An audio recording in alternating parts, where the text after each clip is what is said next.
All right, time now for French Connections, our weekly look at the intricacies of life here in France with Florence Villeminot.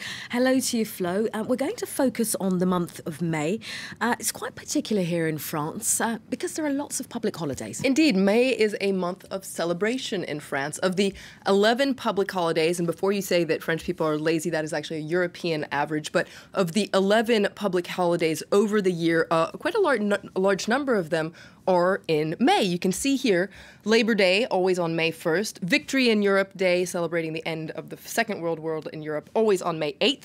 You also have Ascension Day, also known as Holy Thursday, which is 39 days after Easter, so it varies, and Whit Monday, or Pentecost Monday, 10 days after Ascension, so it also varies. It can be in May or sometimes in June as well.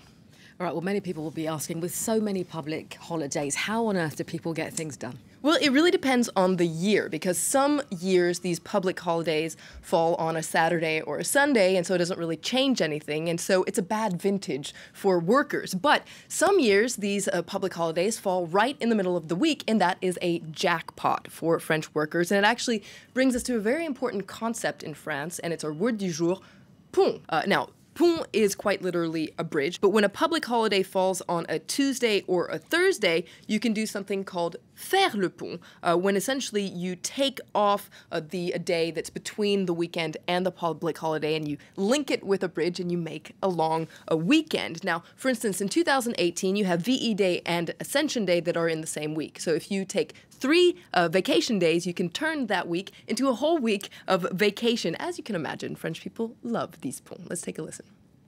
I'm leaving for 10 days, and I only had to take 4 days off work. It's great if you want to get away. It's a great time to relax and spend some time as a family, breathe a little, recharge our batteries and enjoy life. We have more time to see our kids, and we can travel around, see the country, without busting our budget. We can sleep in instead of the alarm ringing all the time. Flo, I remember when I first came to France, people asking me, are you going to faire le pont? And not understanding. I finally got it, and I know how important it is. I mean, it's clearly great for workers, but not so great for business owners. Indeed, because many industries and business owners really see their activity slow down, and some years can pretty much grind to a halt. So this has a negative impact on production, ultimately on GDP. But for some businesses, particularly in the tourism industry, it's actually quite a cash cow. Take a listen. It extends the vacation period. People stick around. It's good for our business. During the long weekends in May, we do as much business as during the summer rush. It's very important for us. I don't mind working on bank holidays. There's more business, and it's nicer actually. Clients are more laid back. Well, Flo, one of the public holidays you mentioned is, of course, the 1st of May. It's celebrated by several groups, starting with workers. And this is true around the world. The 1st of May, Labor Day, it's an annual bellwether for social relations in the country. La Fête du Travail, as it's called, the work party or work celebration. Traditionally, trade unions actually stage nationwide demonstrations to campaign for workers' rights. In recent years, these traditional May Day rallies have been marked by divisions between trade unions and a low turnout, though recent government reforms are bringing people back into the streets. All right, well, workers aren't the only ones to mark the 1st of May. It's also a traditional day of celebration for the far-right National Front Party. That's right. Traditionally, the far-right National Front holds a parade in central Paris, which ends with a wreath-laying ceremony in front of the statue of Joan of Arc, which is right near the Louvre. Now, in recent years, the party, though, has been breaking with this tradition, holding celebrations elsewhere. The analysts see this as a sign of continued divisions within the party between Marine Le Pen and her father, the founder of the party, Jean-Marie Le Pen. Also, this change is seen as an attempt for Marine Le Pen to reboot the party following her defeat in the 2017 presidential election.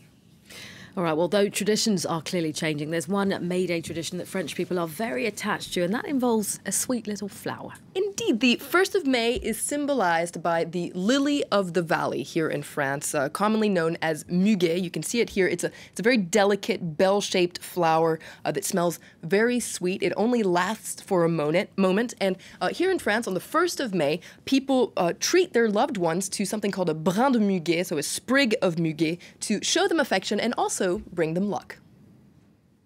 It's a fragrance you wait for all year. It's pretty, it smells nice and fresh, and it's a sign of spring.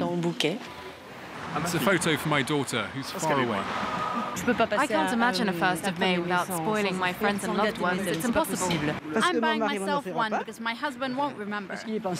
Flo reminded to me I need to get my sprig this year, but 60 million sprigs are sold in France. Where does the tradition come from? The tradition dates all the way back to the 1st of May, 1561. So this is when the king at the time, King Charles IX of France, he received a lily of the valley as a good luck charm, and he decided to offer them to the ladies of the royal court. And this is where the tradition started, and it's really lived on since then. And if you've ever been in France on the 1st of May, you'll be familiar with this scene, all these little stalls lined up in the streets. It's actually the only day of the year when anyone can sell muguet in the street, so long as they're not very close to a florist. It'll cost you anywhere between €1 and €50, depending on the quality and the quantity. It's actually one of my favorite French traditions. It's a sweet little good luck charm and a sign that summer is just around the corner. It's always lovely to see those sprigs out, especially if the weather's good. All right, thank you very much, Flo. And if you have any questions about France you'd like us to explore in French Connections, feel free to tweet Flo at Flo Villeminot. You can also check out our website, of course, france24.com.